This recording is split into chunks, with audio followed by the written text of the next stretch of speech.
When Angela contacted me about telling my story, I told her, well, it's not very exciting. And she said, well, think about it a little bit. And so I did. And I prayed for guidance to know what to say so it would be encouragement for someone who needed to hear what I say.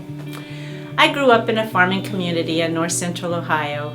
Nearly everyone attended the same church there. It was Clear Creek Church of Christ, and we attended service every time the doors were open. My dad was not a Christian when I was very young. I was probably about 10, and I remember when he was baptized. I remember the change that it made in him. He later became one of the deacons, and I knew then that God would always be a part of my life. I was baptized when I was 13 and heard a medical missionary speak at a revival soon after that. That became my dream, my goal. It's what I worked toward. But instead of going to a mission field, I married shortly after graduating from nursing school, and we spent our first year in Spain, courtesy of the Navy. A couple of years later, we had a fire in our apartment, but God was with us. No one was hurt, and our possessions were replaced between insurance and the help of our church family. I was beginning to get a little discouraged after 4 years of marriage, and we still had not been able to conceive. But then God showed us that we were ready, and we were blessed with 4 amazing, beautiful daughters. You Navy wives know what I mean when I say, if something's going to go wrong or it's going to break, it will happen when they're out at sea, and it always did. But I always knew God was watching over us, and He gave me the strength and the comfort when I needed it. I would always find that right verse that spoke to me.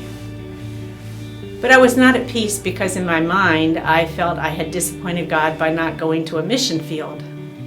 One day a patient told me that the way I treated my patients in such a caring way, it was my calling, my mission.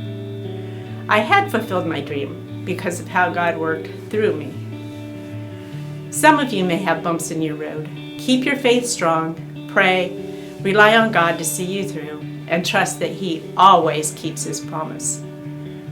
For lo, I am with you always, even until the end of time. I have a road story that I want to tell. We were traveling to Ohio. We had a Volkswagen camper van, and it was the middle of the night because it's always easier to travel when the kids are sleeping. So we were going up and down the hills along the Pennsylvania Turnpike, and I was playing leapfrog with the truck drivers. We came up over one hill, and just as we crested, because of course I was in the lead at that time, I saw our tire and wheel go flying off the road in front of us. So I slowly made my way to the side of the road. Luckily and thankfully, because of God's help, the truck driver behind us put on his flashers, got on the CB, and warned everyone behind us to stay over on the passing side. We were all safe, and we got through very well. Many of you know that we lost our firstborn, Steffi, in December. And I know that God has been with us through all of that. His loving arms are always there, keeping us strong, giving us courage, faith, comfort, peace, and I know He can do the same for you.